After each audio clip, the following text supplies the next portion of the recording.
Hello Rohan, welcome to electrical engineering skills. आज के session में हम लोग Chandigarh housing board junior engineer electrical का कंप्लीट पेपर सॉल्यूशन करने वाले हैं। देखिए, आपको पता होगा रिसेंटली 29 जनवरी 2023 को, दैट मीन्स आज के अगर 31 जनवरी है तो जो 2 दिन पहले जो पेपर हुआ था 29 जनवरी 2023 को, उसका हम लोग कंप्लीट पेपर एनालिसिस और सॉल्यूशन हम लोग करने वाले हैं। आपको पता होगा चंडीगढ़ हाउसिंग बोर्ड का एग्जामिनेशन का जो रिक्रूटमेंट है वो पिछले कुछ महीनों पहले आ चुका था, लेकिन इसका अभी एग्जामिनेशन हो चुका है और साथ ही साथ इसका आंसर की भी रिलीज करा दिया गया। अगर आप इस पेपर को आपने इस एग्जामिनेशन को दिया होगा और आपको कुछ चैलेंज करने के लिए कुछ क्वेश्चंस में इशू हो रहा होगा, ठीक है, या फिर कुछ डाउट होगा, तो आप इस सेशन को कंप्लीटली एंड तक देख सकते हो। अगर हम लोग पेपर का लेवल कंसिडर करें तो वो पेपर का लेवल हम लोग जिस तरीके से एनालाइज किया, पेपर का लेवल इजी हम लोग मार्क कर सकते हैं, ठीक है। और अभी हम लोग आज के सेशन में ये जो 75 क्वेश्चन थे, हालांकि कंप्लीट पेपर जो था वो 100 क्वेश्चन का था, ठीक है, लेकिन 75 क्वेश्चन हमारे टेक्निकल के थे, इलेक्ट्रिकल इंजीनियरिंग इस टॉपिक से जो टेक्निकल सेक्शन है वहां से पूछे गए थे। अभी हम लोग वन बाय वन सारे क्वेश्चंस को एक बार डिस्कस कर लेते गाइस। ओके, अब देखिए सबसे पहला क्वेश्चन क्या पूछा गया था, the electric current is due to the flow of. अब देखिए यहाँ पे आपको दिखाई दे रहा होगा क्वेश्चन नंबर 26 से हम लोग शुरू करने वाले हैं, ठीक है, क्योंकि इसीलिए कि जो फर्स्ट क्वेश्चन थे, क्वेश्चन नंबर 1 से लेकर 25 तक, ये हमारे नॉन टेक्निकल सेक्शन से पूछे गए थे, ठीक है, और बाकी जो क्वेश्चन नंबर 26 से अभी तक क्वेश्चन नंबर 100 तक है, ये सारे टेक्निकल के क्वेश्चंस हैं, इसलिए हम लोग सिर्फ टेक्निकल का एनालिसिस करने वाले हैं। अगर आप इसको आपको उसके पीडीएफ चाहिए होगी तो प्लीज़ मुझे ज़रूर बताइएगा, मैं टेलीग्राम पे इसका पीडीएफ भी अपलोड करा दूंगा, ठीक है। अब देखिए क्वेश्चन 26 क्या है, the electric current is due to flow of. देखिए इलेक्ट्रिक करंट जो फ्लो होता है, मान लो कोई भी एक हमारा कंडक्टर है, इसके अंदर इलेक्ट्रिक करंट किसके कारण फ्लो होता है, it is due to the positive and negative charges. दोनों चार्जेस रिस्पॉन्सिबल है, पॉजिटिव और नेगेटिव चार्जेस, इस कंडक्टर में से करंट फ्लो होने के लिए। ओके, ध्यान में रखिएगा। ऑप्शन सी इसका करेक्ट आंसर आ जाएगा। जैसे मैंने आपको ऑलरेडी बताया, पेपर का लेवल काफी ईजी लगा गई, हमने जो आपको मैंने पढ़ाया उसी में से सारे क्वेश्चन पूछे गए थे और फंडामेंटल लेवल ऑफ क्वेश्चन पूछे गए थे। ओके, नेक्स्ट क्वेश्चन पूछा गया था, the current in a circuit having a constant resistance is tripled. देखिए क्या बोला गया है, जो करंट है, ठीक है, जिसमें कांस्टेंट रेजिस्टेंस है, ठीक है, ये मान लो ये फर्स्ट I1 कंडीशन है, तो इसका जो करंट जो है ये क्या कर दिया, ट्रिपल करा दिया, ठीक है।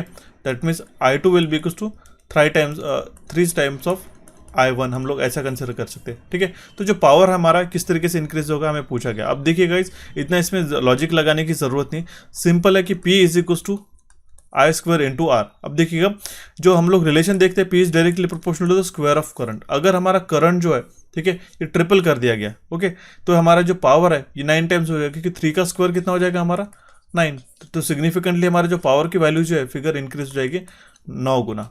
ऑप्शन सी इसका करेक्ट आंसर आ जाएगा। सिंपल सा क्वेश्चन था। नेक्स्ट क्वेश्चन है, the resistance of a human body. हमारे ह्यूमन बॉडी का जो रेजिस्टेंस रहता है, ठीक है, वो उसका रेंज क्या रहता है या फिर इसका वैल्यू कितना है ऑन एन एवरेज, वो है हमारा 1000 ओम्स। ऑप्शन सी इसका करेक्ट आंसर आ जाएगा। काफी अलग अलग रेफरेंसेस में आपको इसके अलग अलग वैल्यूज दिखेंगे, बट आपको एक ऑन एन एवरेज जो है आपका इसका वैल्यू है वो ध्यान में रखना रहता है। ऑप्शन सी इसका करेक्ट आंसर आ जाएगा, ठीक है। Next question is, When the cells are arranged in a parallel, जब भी हमारे सेल हो या फिर हमारी बैटरी हो, हम लोग उसको पैरेलल में कनेक्ट करके रखते हैं तो उसका करंट कैपेसिटी इंक्रीज हो जाता है। आप देख सकते हो यहाँ पे पैरेलल कॉम्बिनेशन है, दैट मीन्स उसका जो पॉजिटिव और नेगेटिव टर्मिनल है वो सारे पॉजिटिव और नेगेटिव टर्मिनल से इक्वली कनेक्टेड है। दैट मीन्स पॉजिटिव टर्मिनल्स हमारे कॉमन कर दिए हमने और नेगेटिव टर्मिनल हमने कॉमन करा दिया। ओके, इसी के साथ ये जो पैरेलल कॉम्बिनेशन फॉर्म होता है, इसके कारण हर एक का जो इंडिविजुअल करंट है हमारे पास, due to the KCL Kirchhoff's current law, हमारा जो करंट है वो हमारा एड अप हो जाता है इन इंडिविजुअल करंट्स का या फिर इंडिविजुअल सेल्स का। तो दैट मीन इसका हमारा करंट कैपेसिटी इंक्रीज हो जाता है। फंडामेंटल सा क्वेश्चन था गाइस, काफी बेसिक लेवल के क्वेश्चन पूछे गए थे। अगर हमने इसको सीरीज में कनेक्ट करता तो हमारा वोल्टेज कैपेसिटी हमारा बढ़ सकता था। सिंपल है। नेक्स्ट क्वेश्चन है हमारा, the smallest resistance obtain by connecting 50 resistances of 1/4 ohms. देखिए 1/4 ओम्स का ही वैल्यू कितना होता है, 0.25 ओम्स, ठीक है। यहाँ तक आपको समझ में आया। अभी हमारे पास में इस तरीके से कितने रेजिस्टेंस है, ये 1 2, इस तरीके से हमारे पास में 50 रेजिस्टेंसेस है, ठीक है, 50 रेजिस्टेंसेस है, right, not ohms, 50 number of resistances है। अब देखिए हमारे पास बोला गया कि स्मॉलेस्ट रेजिस्टेंस कितना होगा, अगर हम लोग 50 रेजिस्टेंस 1/5 ओम्स के हर एक इसमें कनेक्ट करते, तो अगर हम लोग उसको पैरेलल में कनेक्ट करते तो ध्यान में रखिएगा जितने नंबर ऑफ रेजिस्टेंस है उसको हमें डिवाइड करना रहता है, ठीक है, जिसका वैल्यू कितना है 0.25 ओम्स का, कितने नंबर ऑफ रेजिस्टेंस है 50 नंबर ऑफ रेजिस्टेंस है, तो इसका जो वैल्यू आता है ये आता है हमारे पास 1/200 ओम्स। तो उसका स्मॉलेस्ट रेजिस्टेंस कितना रहेगा, 1/200 ओम्स का। हालांकि आप देख सकते हो 1/200 200 ओम्स, ठीक है, ये वैल्यू कम है इससे, ठीक है, जो हमारे पास स्टैंडर्ड रेजिस्टेंस है। लेकिन आप ये प्रॉपर्टी ध्यान में रख लीजिएगा, जितने हम लोग नंबर ऑफ रेजिस्टेंसेस पैरेलल में कनेक्ट करते हैं, अगर मान लो इसका वैल्यू इक्वल है तो उसका जो इफेक्टिव रेजिस्टेंस रहता है वो हमारा कम ही रहता है as compare to the single one. तो ये बात काफी इंपॉर्टेंट है। ऑप्शन डी इसका करेक्ट आंसर आ जाएगा और काफी सिंपल से क्वेश्चन हमें लगेगा, इसलिए हम लोग ज्यादा डिप में नहीं जा रहे, ठीक है। जिन्होंने भी इस पेपर को नोटिस किया होगा, तो अगर आपने हमारे कोर्सेज को, रेगुलर सेशंस को भी अगर आप फॉलो कर रहे हो, तो भी आप इसको इस क्वेश्चन में से आउट ऑफ 75 तो भी एटलीस्ट आप 72 क्वेश्चन जो है करेक्टली मार्क करके आ रहे थे विदाउट एनी डाउट। ओके, देख सकते हो आप। नेक्स्ट क्वेश्चन पूछा गया था कि EMF of a cell depends upon, जो इलेक्ट्रोमोटिव फोर्स है हमारे सेल का, बैटरी का, वो किसके ऊपर डिपेंड करता है? देखिए, इलेक्ट्रोलाइट के ऊपर डिपेंड करता है और जो इलेक्ट्रोड यूज किए जाते हैं उस सेल के अंदर उसके ऊपर डिपेंड करता है EMF of a cell. Okay, option C इसका यहाँ पे करेक्ट आंसर आ जाएगा। जनरली बाकी के भी फैक्टर्स रहते हैं, जैसे अगर हमारा हो गया टेम्परेचर हो गया, या फिर उसका जो कॉन्सेंट्रेशन है इलेक्ट्रोलाइट का, कितना कॉन्सेंट्रेटेड इलेक्ट्रोलाइट है उसके ऊपर भी डिपेंड करता है, और वो इलेक्ट्रोड किस तरीके से है उसके ऊपर ये डिपेंड करता है, ठीक है। ऑप्शन सी इसका करेक्ट आंसर आ जाएगा। नेक्स्ट क्वेश्चन है, an ordinary dry cell can deliver a current of about, देखिए यहाँ पे करंट की बात की गई है, हम लोग वोल्टेज नहीं डिस्कस करेंगे, ठीक है। वो कितना करंट डिलीवर कर रहा है, ये हमारे ऑर्डिनरी ड्राई सेल है, ठीक है, तो वो डिलीवर कर सकते हैं 1/8 एम्पियर्स का। ओके, ऑप्शन सी इसका करेक्ट आंसर आ जाएगा। देखिए 2 ampere 3 ampere ordinary dry cell, these are incapable of delivering this much current, unless अगर हम लोग इसको पैरेलल में कनेक्ट ना करें, ठीक है, या फिर कुछ कॉम्बिनेशन में, या फिर बूस्टर हम लोग यहाँ पे नहीं लगाए, तब तक हम लोग इसमें से इतना करंट अचीव नहीं कर सकते। तो हमारे दोनों ऑप्शन तो एलिमिनेट हो जाते हैं, नन ऑफ दिस भी नहीं होगा। ऑप्शन सी इसका करेक्ट आंसर हम लोग इस तरीके से लॉजिकली एग्जाम के वक्त मार्क करके आ सकते हैं, अगर आपको नहीं भी आता है तो, ठीक है। सो देखते हैं हमारा next question, the superposition theorem is used when the circuit contains, ठीक है। सुपरपोजिशन थ्योरम हम लोग कब लगाते हैं? जब हमारे सर्किट जो है उसमें नंबर ऑफ वोल्टेज सोर्सेज रहते हैं, ठीक है। ऑप्शन बी इसका करेक्ट आंसर आ जाएगा। सिंपल सा क्वेश्चन था, passive element only, single voltage source, ये तो काफी कॉमन से ही ऑप्शन है। Okay, next question is the passive element in a circuit is one which, ठीक है। देखिए पैसिव एलिमेंट और एक्टिव एलिमेंट, इस तरीके से दो एलिमेंट को हम लोग बाइफरकेट कर सकते हैं। पैसिव एलिमेंट हम लोग उसको कहेंगे जो एनर्जी को एब्जॉर्ब करता है, रिसीव करता है। ऑप्शन बी इसका करेक्ट आंसर आ जाएगा, राइट। एक्टिव एलिमेंट अगर हम लोग बात किया जाए तो उसके अंदर आता है हमारे पास में बैटरी, ठीक है, बैटरी हो गया, या फिर हमारे पास में वोल्टेज सोर्स हो गया, करंट सोर्स हो गया, ठीक है। इस तरीके से हम लोग उसको एक्टिव एनर्जी सोर्सेस में या फिर हम लोग एक्टिव एलिमेंट्स में कंसीडर कर सकते हैं। Okay, next question is what is the efficiency of a circuit when maximum power is delivered to the load, ठीक है। जब भी हमारा ये कंडीशन हमने काफ़ी बार देख लीजिए, काफ़ी 2019 के 2018 के जो क्वेश्चन है, ये इस तरीके से लेवल ऑफ क्वेश्चन हमें दिखाई दे रहे हो, ठीक है। अगर हम लोग फ्रैंकली बात करना चाहें इस पेपर के लेवल को, काफ़ी ईजी है पेपर लगा। ईजी किन के लिए मैं आपको कंसिडर करना चाहूँगा गाइज, जिस स्टूडेंट से हमारे पास सिर्फ इलेक्ट्रिकल इंजीनियरिंग एमसीक्यूज को 6 महीने तक भी फॉलो किया है, ठीक है, रेगुलर आप सेशंस देख रहे हो, तो ये सारे क्वेश्चन हमने ऑलरेडी डिस्कस करा दिया, ठीक है। इसमें तो आपको ये भी नहीं कहूँगा कि इस कोर्स में से भी काफ़ी सारे क्वेश्चन हमें पूछे गए थे, क्योंकि कोर्स में इसमें एडवांस लेवल के भी क्वेश्चन हम लोग पढ़ चुके रहते हैं, ठीक है। तो मैक्सिमम पावर जब डिलीवर होता है तब उसकी एफिशिएंसी रहती है 50% only.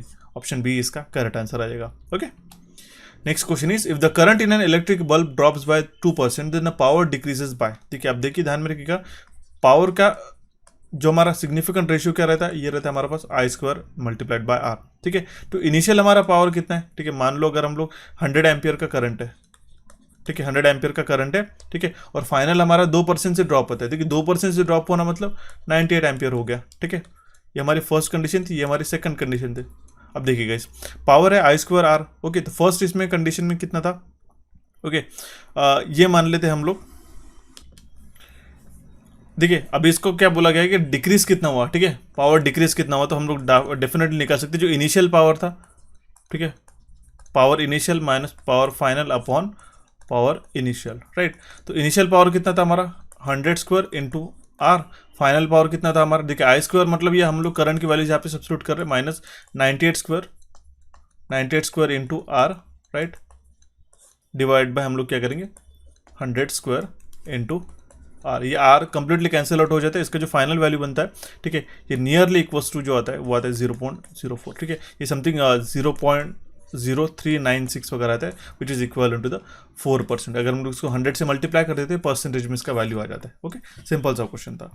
Next question is an electric fan and heater are marked as a 1100 watt and 220 volt and 1000 watt 220 volt respectively, the resistance of the heater is what. ये मैंने आपको जो क्वेश्चन एक सेशन मैंने बताया था गाइस, ठीक है, डार्क बल्ब ब्राइट बल्ब वाला जो सेशन था उसके अंदर हमने कवर कराया था, ठीक है। अब देखिए बोला गया एक हमारे पास में हीटर है और एक हमारे पास फैन है, ठीक है। जो फैन का मार्किंग करके रखा है वो 100 वाट का और 220 वोल्ट का है, और अगर हीटर है हमारा 1000 वाट 220 वोल्ट्स का। ओके, तो हीटर का रेजिस्टेंस वो रहेगा ऑब्वियसली बात है लेस देन द फैन, क्योंकि हमारे पास में जो पावर का रेशियो होता है वो रहता है हमारे पास V²/R। ठीक है, या फिर हम लोग कैसे इसका रेजिस्टेंस जो आएगा वो कितना आएगा V²/P। अब देखिए गाइस, जैसे कि वोल्टेज जो है वो हमारा सेम है दोनों भी कंडीशंस के लिए, तो जो हमारा रेजिस्टेंस है वो इनवर्सली प्रोपोर्शनल रहेगा हमारे पावर से। ठीक है, जितना हमारा पावर है उतना रेजिस्टेंस हमारा कम रहेगा। सिंपल है, ऑप्शन सी इसका करेक्ट आंसर आ जाएगा। ठीक है, next question is what is the maximum safe current flow in a 47 ohms 2 watt resistor. इसको हम लोग काफ़ी आसानी से निकाल सकते हैं, P will be equals to V²/R। Okay, या फिर हम लोग निकाल सकते हैं, देखिए अभी हमारे पास पूछा गया कि मैक्सिमम सेफ करंट। ओके, या फिर हम लोग निकाल सकते हैं I² into R। Okay, P will be equals to I² into R। तो पावर है हमारे पास में 2 वाट गाइस। ठीक है, करंट का हमें वैल्यू पूछा गया I²। ठीक है, I² इंटू R, रेजिस्टेंस कितना है 47। ठीक है, तो I का वैल्यू निकालने के लिए तो अंडर रूट ऑफ ये हम लोग क्या करेंगे 2/47 गाइस। सिंपल है, इसका जो सॉल्यूशन आता है यह आता है हमारे पास 0.206। तो ये 0.206 से बदले हम लोग डायरेक्टली 0.21 इसका आंसर मार्क कर सकते हैं। ऑप्शन बी इसका करेक्ट आंसर आ जाएगा। देखिए ये एग्जैक्ट हमारा जो है ये हमारा 47 वाट का एक 2 वाट का हमारा सीरीज जनरल पर्पस रजिस्टर्स है। ठीक है, तो ये इसका जो टॉलरेंस है वो भी हमारा ±5% का है। काफ़ी सिंपल सा क्वेश्चन था, option B will be the correct answer in this case. Next question पूछा गया था guys, the dielectric used in a high voltage transformer is. ठीक है, जो हाई वोल्टेज ट्रांसफार्मर है इसके अंदर डायलेक्ट्रिक कौन सा यूज किया जाता है, वो रहता है हमारा पोर्सिलिन। ऑप्शन सी इसका करेक्ट आंसर आ जाएगा। ओके, जो डायलेक्ट्रिक मतलब क्या है, एज अ इंसुलेटर करके हम लोग इसको यूज कर रहे हैं, right. Next question is electric lines of force about a negative point charge is. ठीक है, नेगेटिव पॉइंट चार्ज की तरफ बोला गया कि जो इलेक्ट्रिक लाइन्स ऑफ फोर्स कैसे रहती है वो टुवर्ड रेडियली इनवर्ड रहती है गाइस। ठीक है, ये रेडियली इनवर्ड रहती है। ये काफ़ी एक फंडामेंटल क्वेश्चन थोड़ा सा उन्होंने ट्रिकी सा पूछ लिया था। ठीक है, लेकिन अगर आपको बेसिक फंडामेंटल ऑफ इलेक्ट्रिसिटी पता है तो आप इसका आंसर भी मार्क कर सकते हैं। तो रेडियल इनवर्ड इसका करेक्ट आंसर आ जाएगा। Option D will be the correct answer in this case. Next question पूछा गया था कि electron is accelerated through 1 volt, the velocity of electron is about. देखिए वेलोसिटी ऑफ इलेक्ट्रॉन का वैल्यू पूछा गया। अब देखिए गाइस, इसको हम लोग निकाल सकते हैं, जो काइनेटिक एनर्जी रहती है एक इलेक्ट्रॉन में वो कितना रहता है हाफ। ठीक है, mv²। ओके, या फिर हम लोग वोल्टेज निकाल सकते हैं इसका। ठीक है, not basically mv², that means velocity हम लोग निकाल सकते हैं तो वो कितना हो जाएगा। ठीक है, ये वेलोसिटी नॉट ऑफ वोल्टेज। ठीक है, 2 electron volt divide by m। और ये कहा कौन से फार्मूले से आया, E is equals to EV। ठीक है, ये इस फार्मूले से हम लोग उसको डिराइव किया। ओके, तो जो इलेक्ट्रॉन का जो काइनेटिक एनर्जी रहता है वो रहता है हमारे पास E is equals to half mv²। ठीक है, तो हम लोग इस फार्मूला में इसको सब्स्टिट्यूट करेंगे। ठीक है, काफ़ी सिंपल तो क्वेश्चन था। ठीक है, E का वैल्यू हमारे पास ऑलरेडी बताया गया। ओके, यहाँ पे मैं 1 बाय 1 ही आपको मेंशन कर देता हूँ गाइस, 1 सेकेंड। ठीक है, E is equals to half mv²। ठीक है, E का जो वैल्यू है हमारे पास वो रहता है हमारे पास 1.6 इंटू, अब देखिए E का वैल्यू ऑलरेडी गिवन है। ठीक है, E क्या है हमारा electric charge on electron which is 1.6 into 10⁻⁻⁹ coulomb. ठीक है, is equals to 1/2 multiplied by m। ठीक है, तो मास ऑन अ इलेक्ट्रॉन ये इसका जो वैल्यू रहता है ये भी स्टैंडर्ड वैल्यू है गाइस। ठीक है, ये रहता है हमारे पास 9.11 इंटू 10⁻⁻ कितना -31 किलोग्राम। ठीक है, मल्टीप्लाइड बाय v²। ठीक है, अभी हमारे पास में वेलोसिटी पूछी गई, दैट मीन्स v का ही वैल्यू पूछा गया जो हमें पता करना है, राइट। इसको हम लोग हाईलाइट कर देते हैं यहाँ पे। ओके, इस कंप्लीटली फॉर्मूला को अगर आप सॉल्व करते हो तो इस इक्वेशन को अगर आप सॉल्व कर लेते हो तो यहाँ पे जो वोल्टेज का वैल्यू बनता है वो रहता है 6 इंटू 10⁻5 मीटर पर सेकंड। ऑप्शन डी इसका करेक्ट आंसर हो जाएगा। थोड़ा सा कैलकुलेशन करना रहेगा आपको यहाँ पे, लेकिन इसका अगर आपको दोनों की अगर ई का वैल्यू और एम का वैल्यू पता है, मास ऑन इलेक्ट्रॉन और हमारे चार्ज ऑन इलेक्ट्रॉन, वो अगर आपको पता है तो इसका आंसर आप निकाल सकते थे। Option D will be the correct answer in this case. ठीक है, next question is what is the effect of on a soap bubble when the some charges is given to it. ठीक है, soap के जो बुलबुल रहते हैं, साबुन के जो बुलबुल रहते हैं, उसके ऊपर क्या इफेक्ट होगा अगर हम लोग कुछ चार्जेस उसको प्रोवाइड कराते हैं तो। ठीक है, तो वो जो उसका साइज हुआ है इंक्रीज हो जाएगा। सिंपल सा क्वेश्चन था। Option B will be the correct answer in this case. Basic fundamental के फिजिक्स के ही क्वेश्चन हमें यहाँ पे ज़्यादा से ज़्यादा पूछे गए, ऐसा हमें लग रहा है। ओके, नेक्स्ट क्वेश्चन है the capacitance of a earth assuming to be the spherical conductor of a radius 6400 kilometre is what. पूछा गया है कि कैपेसिटेंस ऑफ अ अर्थ अब कैपेसिटेंस क्या रहेगा अर्थ का हमारे, अगर हम लोग उसको अज्यूम करते हैं कि वो स्पिरिकल कंडक्टर है जिसका रेडियस है 6400 किलोमीटर्स का। अब देखिए गाइस, इसका आंसर हम लोग निकाल पाएंगे वो उस फॉर्मूला से, C will be equals to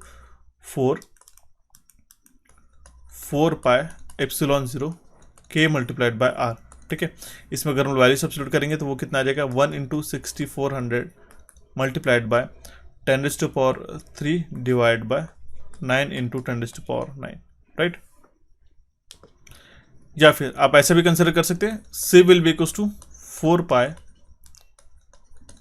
pi epsilon 0 r which is equals to 4 pi. अब देखिए एप्सिलॉन 0 का वैल्यू कितना रहता है, ये आपको पता होना चाहिए, कुछ स्टैंडर्ड वैल्यू 8.854 इंटू 10⁻⁻12 इंटू, देखिए 6400 किलोमीटर है तो हम लोग इसको डायरेक्टली मल्टीप्लाई करेंगे 6.4 इंटू 10⁻⁶। ओके, माइक्रोफैरेड में वैल्यूज बताएगी कंप्लीटली, तो इसका जो वैल्यू आता है 711 माइक्रोफैरेड आता है। आप सॉल्व करके देख सकते हो, option D will be the correct answer in this case. कुछ जो क्वेश्चन थे गाइज आपको डुएबल थे और ये आपके basic fundamental formula based questions के उन्होंने पूछे थे। ओके, नेक्स्ट क्वेश्चन है, you are given 4 capacitors, each of a capacitance 12 microfarad. अगर हमारे पास में 4 कैपेसिटर्स बताए गए, हर एक का वैल्यू है 12 माइक्रोफैरेड का, how would you connect to the given capacitors to obtain a capacitance of 9 microfarad. अब देखिए इन्होंने क्या पूछा गया कि आप किस तरीके से उसको कनेक्ट करोगे जिसके कारण हम लोग एक कैपेसिटेंस 9 माइक्रोफैरेड का हम लोग अचीव कर पाओ। ठीक है, तो देखिए जो है हम लोग उसको कनेक्ट करेंगे पैरेलल और एक हमारे सीरीज में। देखिए पैरेलल में हम लोग कनेक्ट करेंगे। अब देखिए इसका कॉम्बिनेशन किस तरीके से बनेगा, अगर हम लोग 3 कैपेसिटेंस है, ठीक है, अब देखिएगा इसको कॉम्बिनेशन को समझने के लिए आपको एक फंडामेंटल चीज़ें पता होनी चाहिए कि जब भी हमारे पास में कैपेसिटेंस है, अगर हम लोग उसको पैरेलल में कनेक्ट करते हैं, ठीक है, ये हो गया हमारे पास 3 कैपेसिटेंसेस पैरेलल में, तो 12 12 12, तो इसका जो इक्विवेलेंट कैपेसिटेंस बनता है गाइस, ठीक है, ये इक्विवेलेंट कैपेसिटेंस बनेगा हमारा, ठीक है, इन तीनों के एडिशन। ठीक है, तो 12 + 12 + 12 will be equals to 36 microfarad, right.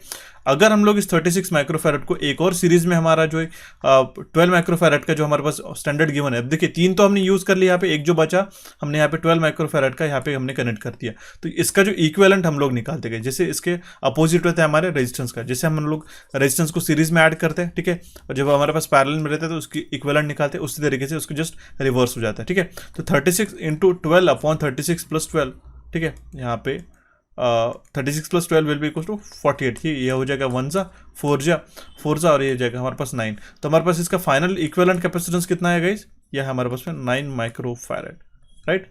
तो इसके कंडीशन में, इस कंडीशन में हम लोग जो है 3 जो है पैरेलल में कनेक्ट करेंगे और 1 इन सीरीज। ठीक है, मैं ऑप्शंस को भी चेंज नहीं किया गाइस, क्योंकि आप समझ सको कि किस तरीके से उन्होंने पेपर में आपको ऑप्शंस दिए थे। ठीक है, यहाँ पे करेक्ट आंसर चाहिए था 3 in parallel and 1 in a series. Option C will be the correct answer in this case. जिन्होंने भी इस पेपर को दिया है उसका प्लीज इसको नोट डाउन करके रखिएगा। Okay, next question is, when the total charge in a capacitor is doubled then the energy stored is, ठीक है, जितना बोला गया है कि हमारा टोटल चार्ज जो है कैपेसिटर में इसको डबल करा दिए तो एनर्जी स्टोर्ड जो है वो हमारी क्वाड्रपल्ड हो जाएगी। ओके, अब देखिए एनर्जी स्टोर्ड इन जो हमारे पास कैपेसिटर रहता है वो किस तरीके से हम डिफाइन करते हैं, E will be equals to Q² upon 2C, right. अगर हम लोग देखा जाए तो E is directly proportional to हमारा Q² हो जाएगा।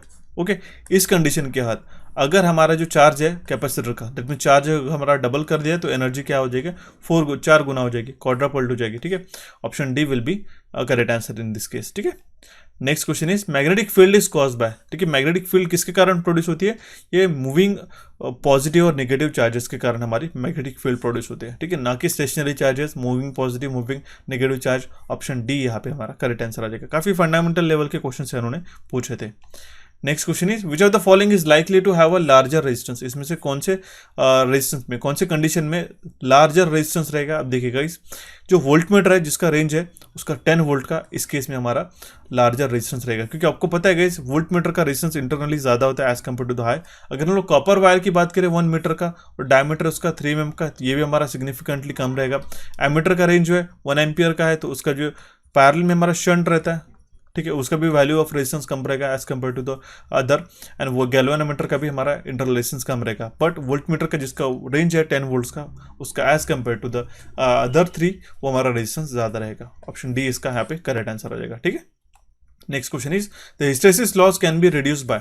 अब देखिए हिस्टेरेसिस लॉस जो है उसको हम लोग किस तरीके से रिड्यूस कर सकते हैं। अगर हिस्टेरेसिस लॉसेस आपको समझ में हो गए तो हमारा एक जो सेशन है इस BH कर्व का वो जाके देख लीजिएगा। अच्छी तरीके से मैंने आपको समझाया और हर बार मैंने आपको रिकमेंड भी किया और आप यहाँ पे देख सकते हो कि वहीं से आपको क्वेश्चन पूछा गया। ठीक है, तो हिस्टेरेसिस लूप जो हमारा फॉर्म होता है, ठीक है, कुछ इस तरीके से। ओके, तो ये अगर हम लोग जितना नैरो रहेगा उतना ही हमारा जो हिस्टेरेसिस लॉस हमारा कम हो जाएगा using material of a narrow hysteresis loop. Option B इसका करेक्ट आंसर आ जाएगा। अब देखिएगा air as a direct air अगर हम लोग ऐसे यूज किया मीडियम तो ये हमारा हिस्टेरेसिस कर्व कुछ इस तरीके से आता है, स्ट्रेट लाइन, सिंपल है। ओके, बी और एच के बीच में हम लोग जो प्लॉट करते हैं, सिंपल है। Next question is 3 equal resistances are connected in a star. ये तो मैंने काफ़ी बार आपको कवर कराया भी है और अभी भी रिसेंटली 2 एग्जामिनेशन में पूछा गया। हर एक रेजिस्टेंस का मान लो 1 ओम है, 1 ओम है और ये 1 ओम से तीनों भी रेजिस्टेंस स्टार में कनेक्ट करके रखे। तो बोला गया कि अगर हमारा स्टार कन्वर्ट कर दिया गया इनटू डेल्टा, इसको अगर हमने डेल्टा में कन्वर्ट किया तो काफ़ी सिंपल सा एक फॉर्मूला मैंने आपको बताया था। ठीक है, तीनों भी इक्वल रेजिस्टेंसेस है तो इसका क्या है, आप इसको डायरेक्टली इंटू 3 से मल्टीप्लाई करा दो। ठीक है, इंटू 3। ठीक है, तो इसके यहाँ पर रेजिस्टेंस आ जाएगा 3 तो इसका इक्विवेलेंट रेजिस्टेंस जो है इफेक्टिवली ज़्यादा रहेगा as compare to the star connection. अगर आपको डेल्टा टू स्टार करना है तो 1/3 से इसको मल्टीप्लाई कर दो, दैट मीन्स 3 से डिवाइड कर देना होगा। ऑप्शन सी इसका करेक्ट आंसर आ जाएगा। ऑप्शन में क्या बताया गया, the resistance of delta network will be larger than that of the star network, ये इसका करेक्ट आंसर आ जाएगा। Okay, next question is when the frequency of a applied voltage in a series RC circuit increases। ठीक है, देखिए condition में क्या बताया गया, जब भी हमारी फ्रीक्वेंसी है वो बढ़ा दी जाती है एक सीरीज RC सर्किट में तो उसके कारण जो हमारा कैपेसिटी रिएक्टेंस उसके ऊपर क्या इफेक्ट होता है, तो होता है XC = 1/2πfc। ओके, अगर हमारी फ्रीक्वेंसी बढ़ा दी जाए तो हमारा कैपेसिटी रिएक्टेंस ये हमारा ड्रॉप हो जाएगा। ओके, ऑप्शन ए इसका करेक्ट आंसर आ जाएगा। Next question is in a certain series RLC circuit VR is equal to 24 volt, VL is to 15 volt और VC is to 45 volt। What is the source voltage? Source voltage हम लोग निकाल सकते हैं। ठीक है, VR², ठीक है, प्लस हमारे पास में VC माइनस VL। ठीक है, क्योंकि VC यहाँ पे डोमिनेंट है कैपेसिटिव। ठीक है, 45 माइनस हम लोग डायरेक्टली भी लिख सकते हैं VC माइनस VL इसका होल स्क्वायर। इसको हम लोग फिर से ड्रॉ करना चाहे तो VR will be equal to 24² plus VC minus VL कितना हो जाएगा 45 माइनस 15 30 का होल स्क्वायर। इसका जो आंसर आता है वो आता है डायरेक्टली हमारा 38.42 volt. Option A will be the correct answer in this case. ठीक है, नेक्स्ट क्वेश्चन इज, ये क्वेश्चन हमने ऑलरेडी कवर कराया गाइस। हर एक क्वेश्चन में मैं ये कहना नहीं चाहूँगा कि हमने ये ऑलरेडी डिस्कस करा दिया। आप पेपर ही देख सकते हो, काफ़ी ईजी पेपर इन्होंने पूछा था। ओके, तो देखिएगा क्वेश्चन में क्या पूछा गया, the W1 and W2 are the readings of the 2 wattmeter use to measure the power of a three phase balance load, the reactive power drawn by the load is. काफी सिंपल सा question guys, हमने already discuss करा दिया। ये कितना होता है √3 W1 minus W2। ये फॉर्मूला हमने ऑलरेडी डिस्कस करा दिया था। हालांकि इसके बाद भी मैंने आपको एक कंडीशन बताई थी कि जहाँ पे हमारे पास में 4 कंडीशन आती है वाटमीटर की। ठीक है, ये आपको ध्यान में रखनी है। इसी के साथ आपको पावर फैक्टर और पावर फैक्टर एंगल और पावर फैक्टर के बीच में क्वेश्चन पूछा जाता है करके। ठीक है, तो ये बातें आपको ध्यान में रखनी है। एक क्वेश्चन हमने भी रिसेंटली कवर कराए थे कि जहाँ पे आपको फाई का वैल्यू पूछा जाता है, that means power factor angle का वैल्यू पूछा जाता है। वो भी आपको ध्यान में रखना होगा। इस tan इनवर्स ऑफ वो कितना रहता है √3 W1 minus W2 divide by W1 plus W2। ये आपको फॉर्मूला ध्यान में रखना रहता है। ठीक है, option C will be the correct answer in this case. काफी सिंपल सा क्वेश्चन था, इन्होंने सिर्फ फॉर्मूला ही पूछ लिया आपको। नेक्स्ट क्वेश्चन है interpoles are provided in a DC machines. ये हमने क्वेश्चन अभी उसी दिन कवर किया था। ठीक है, इंटरपोल जो है हम लोग न्यूट्रलाइज करने के लिए यूज करते हैं for the cross magnetising component of armature reaction. ठीक है, न्यूट्रलाइज द डीमैग्नेटाइजिंग कंपोनेंट नहीं, ये गलत हो जाएगा यहाँ पे। ठीक है, it is use to neutralise the cross magnetising component of armature reaction. Option A will be the correct answer in this case, right. Next question is a 200 volt DC machine, डीई हो चुका है। It has an armature resistance of 0.5 and if the full load armature current is 30 ampere the induced EMF when machine will run as a generator and motor will be what. Fundamental सा question है guys. हम लोग VT is equal to formula लिख लेते हैं EB plus I into RA। ठीक है, जब अभी हमारा जनरेटर यूज होता है या चाहे हमारे मोटर यूज होते हैं। अब देखिए गाइस, एक हमारा वोल्टेज है, हमारे पास में आर्मेचर रेजिस्टेंस है, RA का वैल्यू है। ठीक है, तो हम लोग डायरेक्टली इस तरीके से वैल्यू ध्यान में रखिएगा। ठीक है, IA इंटू RA। ठीक है, ये कितना हो जाएगा, IA हमारे पास में 30 और RA हमारे पास में 0.5, तो 30 into 0.5 will be equal to 15 volt. अब देखिए गाइस किस तरीके से 200 वोल्ट, ठीक है, जब हमारा generator use as a generator करके यूज़ होगा तो ये 15 वोल्ट हमारे पास इसमें एडअप हो जाएगा, इसका वैल्यू रहेगा हमारे पास 215 वोल्ट, ठीक है। जब हमारा मोटर रहेगा तब हमारे उस केस में कितना ये माइनस हम लोग करेंगे, ठीक है, तो ये आता है हमारे पास में 185 वोल्ट। अब देखिए ऑप्शन में दोनों भी गिवन है, लेकिन बताया गया है as a generator and as a motor, तो जो एज ए जनरेटर करके यूज़ रहेगा तब इसका जो इंड्यूस्ड ईएमएफ है, ठीक है, ये जो ई का वैल्यू हमने लिखा था वो हमारा 215 रहेगा, जब हमारा मोटर करके यूज़ रहेगा तो वो रहेगा 185 volt. Option D will be the correct answer in this case. कुछ बेसिक अप्रोच में आपको बता रहा हूँ सो दैट आपका एग्जामिनेशन में टाइम कम से कम लग सके, ठीक है। बढ़ते अभी हमारे नेक्स्ट क्वेश्चन की ओर।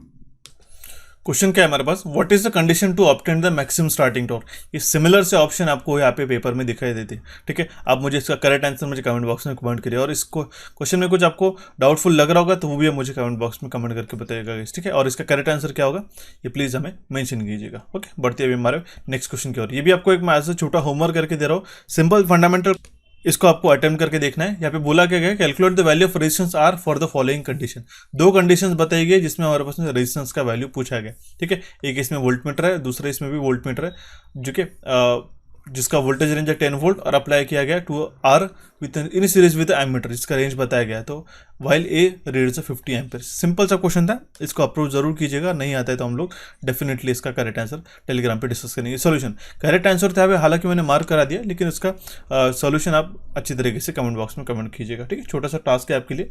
बढ़ते अभी हमारे नेक्स्ट क्वेश्चन की ओर। क्वेश्चन क्या कह रहा है हमारे पास में, an alternating current of a frequency 50 hertz and an maximum value of 100 ampere is given as, ठीक है। बताया गया है an alternating current of frequency 50 hertz and maximum value of 100 ampere is given as, ठीक है।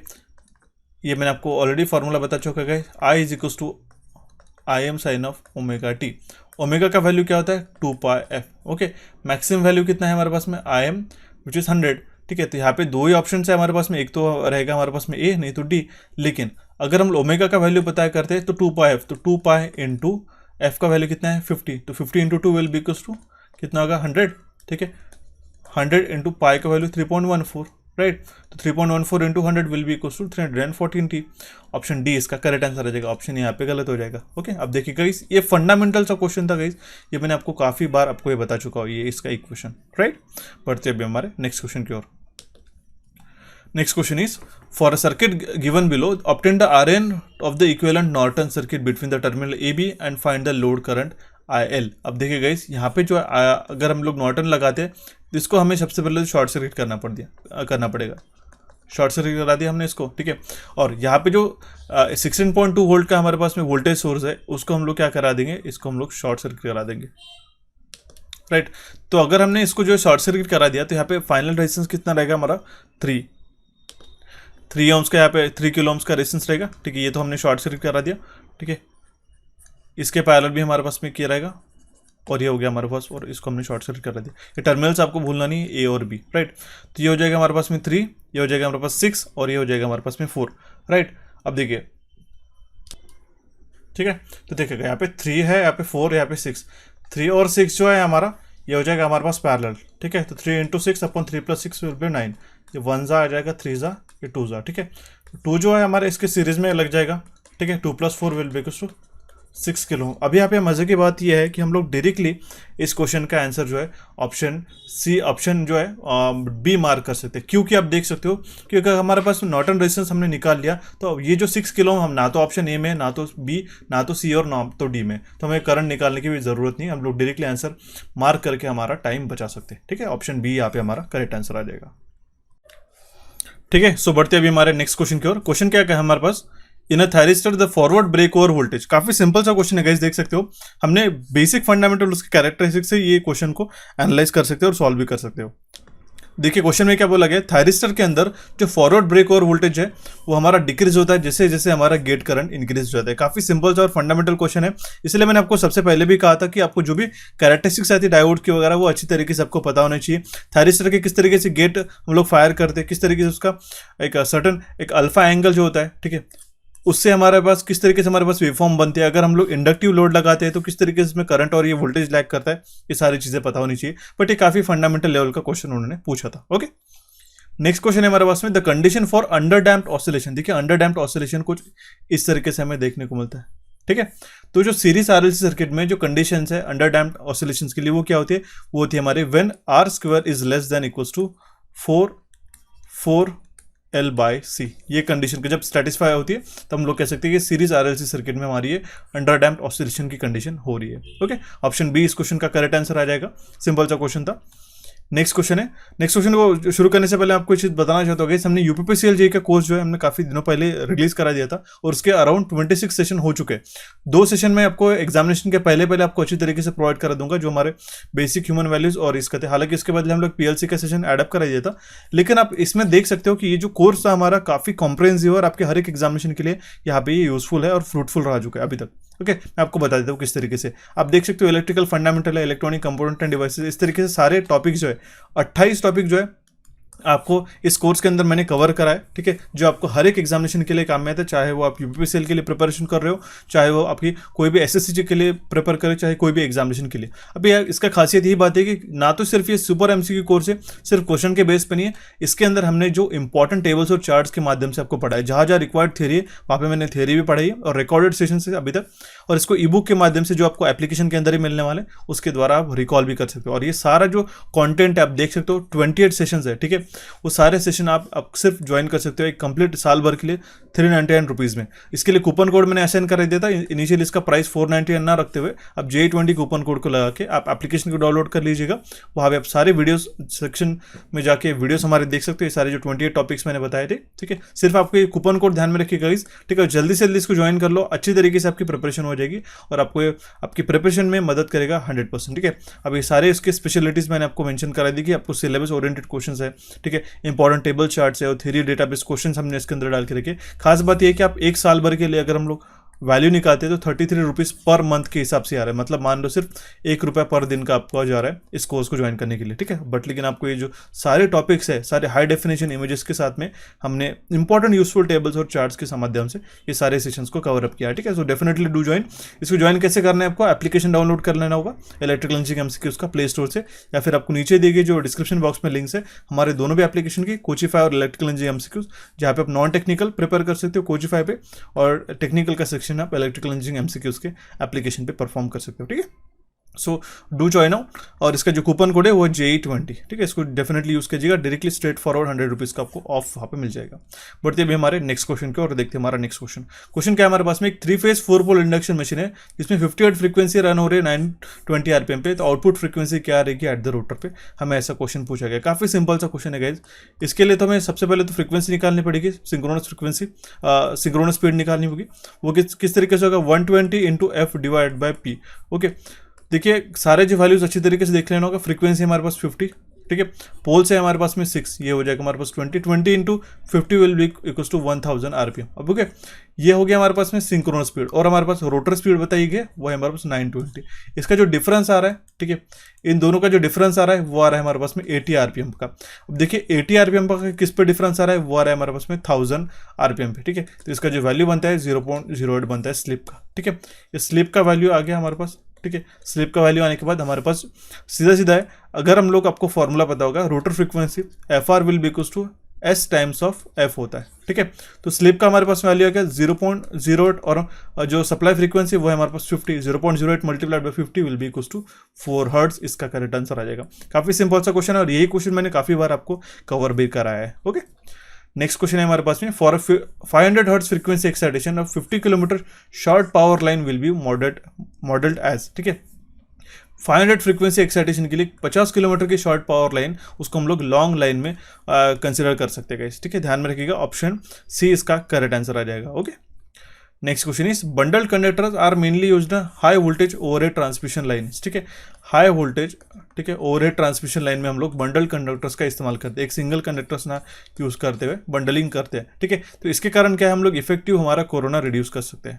हालांकि इसके बाकी भी एडवांटेजेस है कि इसके कारण हमारा इंडक्टेंस कम हो जाता है। ठीक है, और इसके कारण कैपेसिटेंस इंक्रीज हो जाता है, लाइन इंटरफेरेंस कम वगैरह हो जाता है। लेकिन इसका मेजर जो हम लोग कह सकते हैं कि इट रिड्यूसेस द कोरोना, ये रिड्यूस सैक तो गलती हो जाएगा यहाँ पे। Okay, next question is, for a fixed value of complex power flow in a transmission line having a sending end voltage V, real power loss will be proportional to. देखिए guys, जो real power loss रहता है वो inversely proportional रहता है square of voltage से।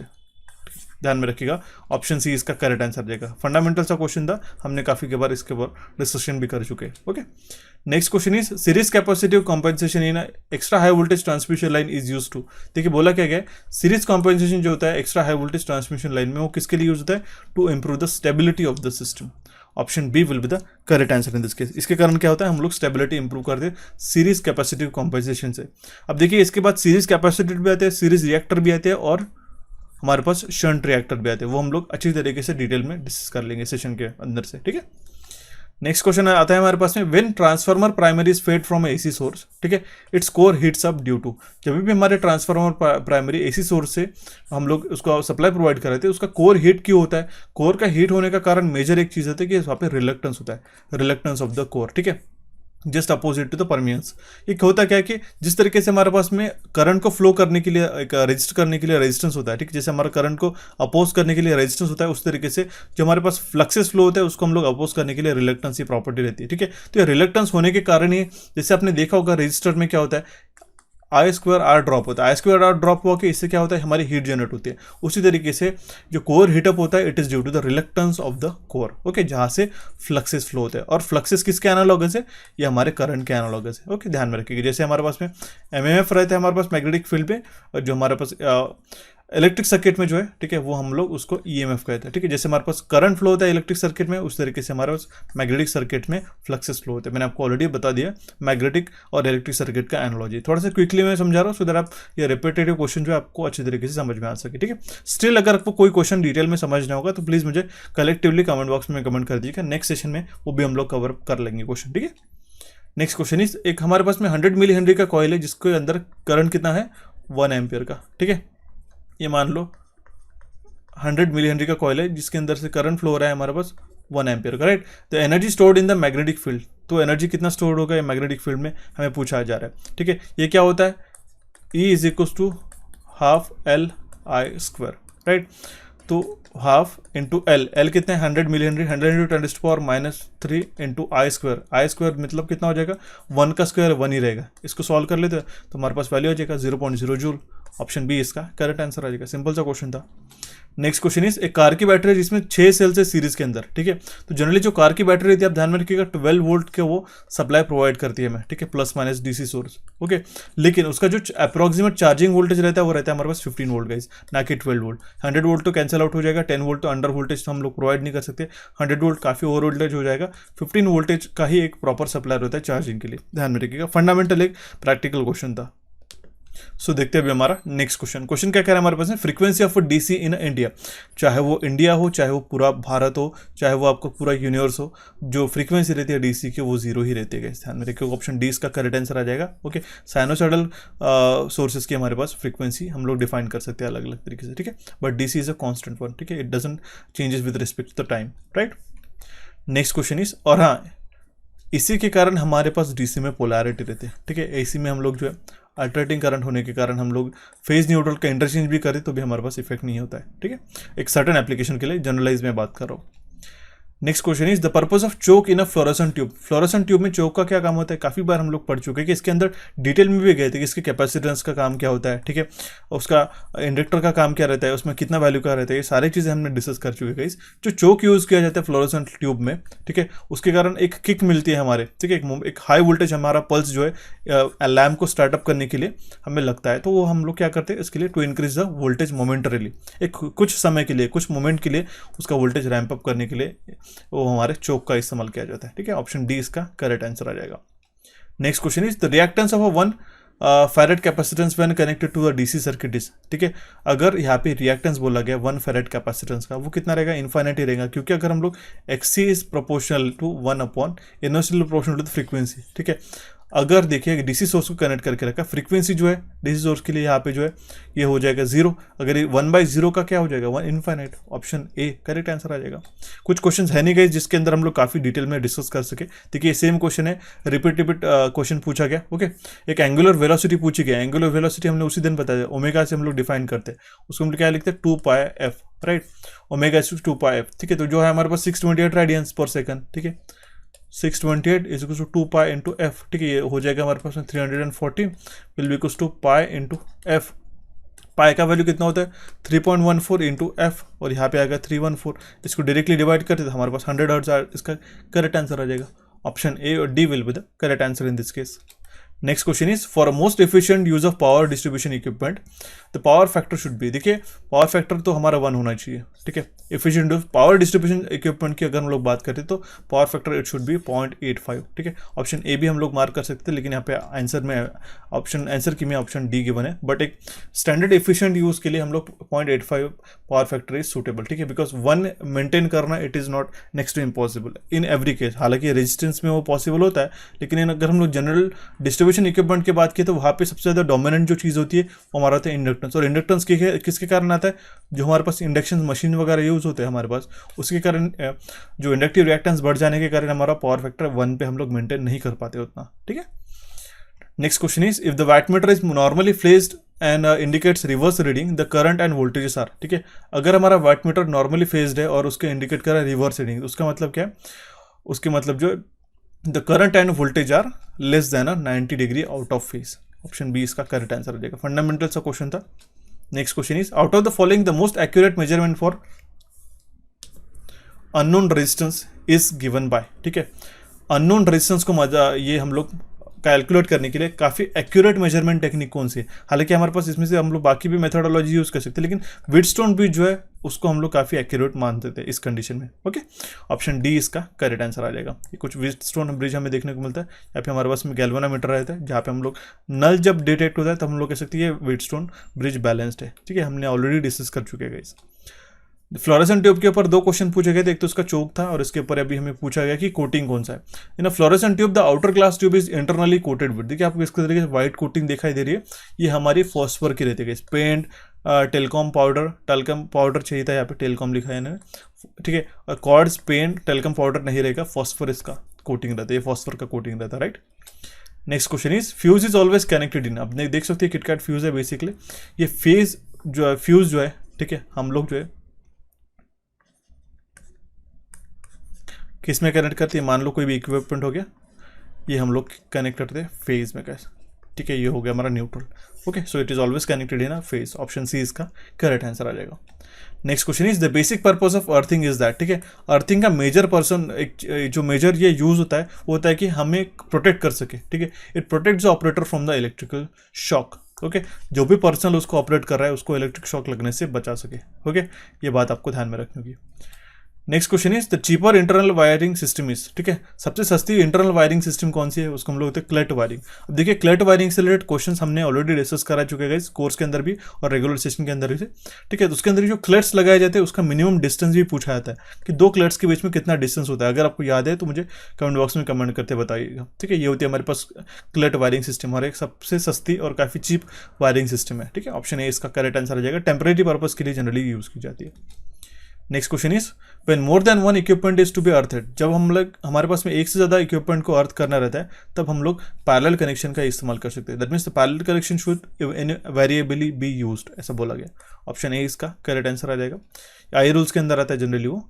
The energy meter is, काफ़ी बार ये बेसिक सा क्वेश्चन हम लोग कर चुके हैं। एनर्जी मीटर जो है एक हमारा इंटीग्रेटिंग टाइप ऑफ इंस्ट्रूमेंट है। इंटीग्रेटिंग कौन सा इंस्ट्रूमेंट था, ये हम आता है सेकेंडरी इंस्ट्रूमेंट, ध्यान में रखिएगा। It is a secondary instrument, integrating में आता है। इंटीग्रेटिंग में एक दूसरा भी एग्जाम्पल बात किया तो AH मीटर भी उसके अंदर आता है, ध्यान में रखिएगा। इंडिकेटिंग क्या होता है, इंटीग्रेटिंग क्या होता है और रिकॉर्डिंग क्या होता है, ये आपको पता होना जरूरी है, okay. Next question is the internal resistance of a volt meter, जो इंटरनल रेजिस्टेंस रहता है वोल्ट मीटर का वो हाई रहता है, ठीक है। ऑप्शन सी इसका करेक्ट आंसर आ जाएगा। आइडियल बात किया जाता है तो वो इनफाइनाइट होता था, ओके। ऑप्शन सी इसका करेक्ट आंसर आ जाएगा। Next question is the wattmeter is, wattmeter में हमारे पास क्या रहता है, इसमें एक वोल्टेज और करंट कॉइल रहते हैं मेजर करने के लिए रियल पावर। ऑप्शन सी इसका करेक्ट आंसर आ जाएगा, ओके। ये करंट कॉइल है और हमारे प्रेशर कॉइल जिसको हम लोग वोल्टेज कॉइल भी कहते हैं। नेक्स्ट क्वेश्चन है creeping is the phenomena which occurs in. Creeping आपको मैंने ऑलरेडी बताया था गाइस, जब भी हमारे पास पुराने टाइप के जो हमारे पास एनर्जी मीटर्स रहते थे तो कुछ इस तरीके से हम लोग इसमें ड्रिल्स करते थे सिमेट्रिकली इक्वल। इसके कारण क्या होता है कि जब भी हमारे पास नो लोड रहता था उस कंडीशन में हमारे पास में जो डिस्क है वो कंटिन्यूस रोटेट नहीं होते रहती थी, ठीक है, जिसके कारण हमारा रजिस्टरिंग मैकेनिज्म जो है फॉल्स रीडिंग नहीं लेता था, ठीक है। तो उसको क्रीपिंग इस फिनोमेना को अवॉइड करने के लिए 2 ऐसे सिमेट्रिकली होल्स ड्रिल किए जाते हैं एल्यूमिनियम डिस्क में, जिसके कारण हम लोग उस एनर्जी मीटर को फॉल्स रीडिंग लेने से रोकते हैं। ऑप्शन सी इसका करेक्ट आंसर आ जाएगा।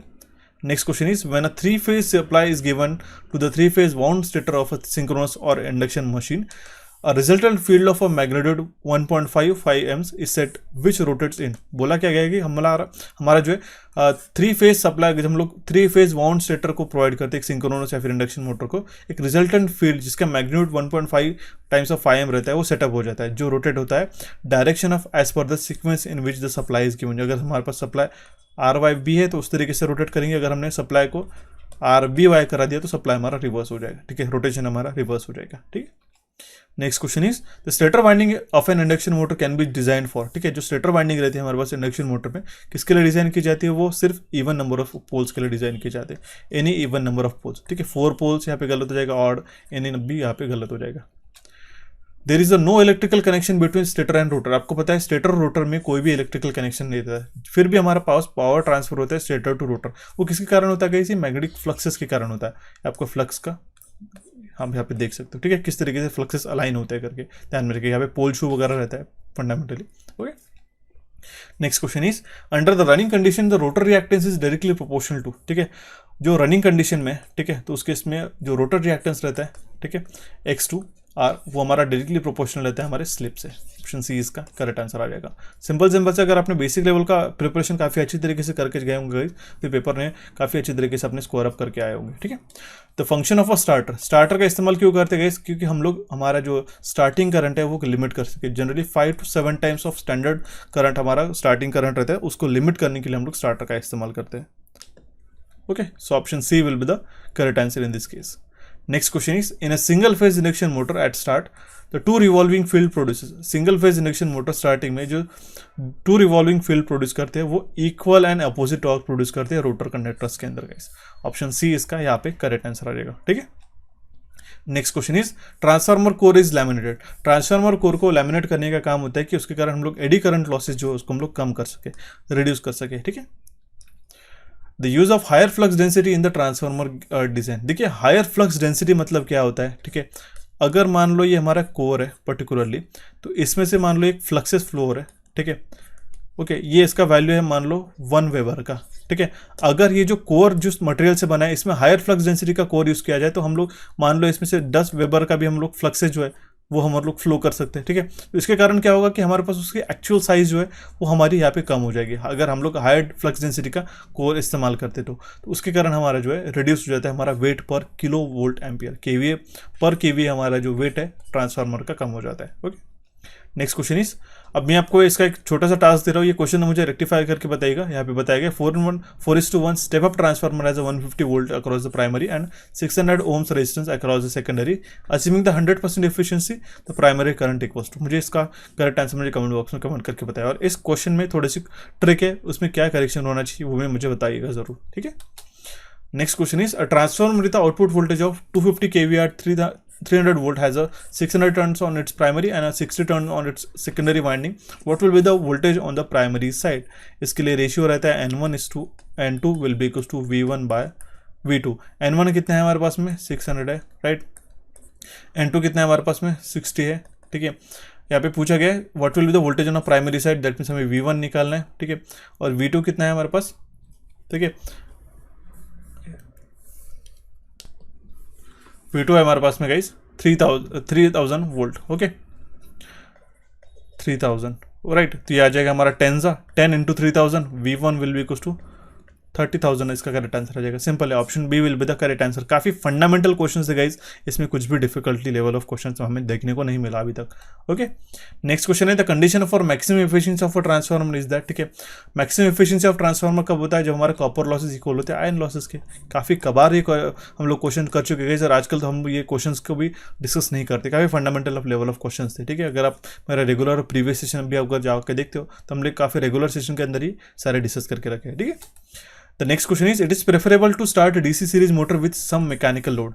ठीक है, डीसी सीरीज मोटर का कैरेक्टरिस्टिक्स कर्व कुछ इस तरीके से रहता है जहाँ पे हमारे पास यहाँ पे स्पीड रहती है एक एक्सिस पे और एक रहता है हमारे पास टॉर्क. ठीक है। तो ये कम लो टॉर्क पे हाई स्पीड देती है और हाई टॉर्क पे लो स्पीड हमारा देती है। इसी के कारण हम लोग इसको एक सर्टन लोड के साथ में उसको हम लोग शुरू करते हैं, सो दैट इसको एक्सेसिव टॉर्क डेवलप ना हो या फिर एक्सेसिव स्पीड इनिशियली डेवलप ना हो सके और उसके कारण डैमेज ना हो सके। इसके लिए हम लोग उसको विथ मैकेनिकल लोड ही उसको शुरू करते हैं, ठीक है। ऑप्शन ए इसका करेक्ट आंसर आ जाएगा। Next question is the speed of a DC motor can be varied by, ठीक है। डीसी मोटर की हम लोग स्पीड एक तो फील्ड करंट को वेरी कर सकते हैं, नहीं तो आर्मेचर रेजिस्टेंस को या फिर सप्लाई वोल्टेज को वेरी करके, इन तीनों में से कोई भी एक मेथड यूज करके भी कर सकते हैं, ठीक है। ऑप्शन डी इसका करेक्ट आंसर आ जाएगा। The next question is, in a balanced three-phase star connected system, the phase difference between phase voltage and their respective line voltage, काफ़ी कबार हम लोग डिस्कस कर चुके हैं कि जो फेज वोल्टेज और लाइन वोल्टेज में, ठीक है, कौन से three phase star connected system में इसका जो डिफरेंस रहता है 30 डिग्री का। ध्यान में रखिएगा, option A will be the correct answer in this case, ठीक है।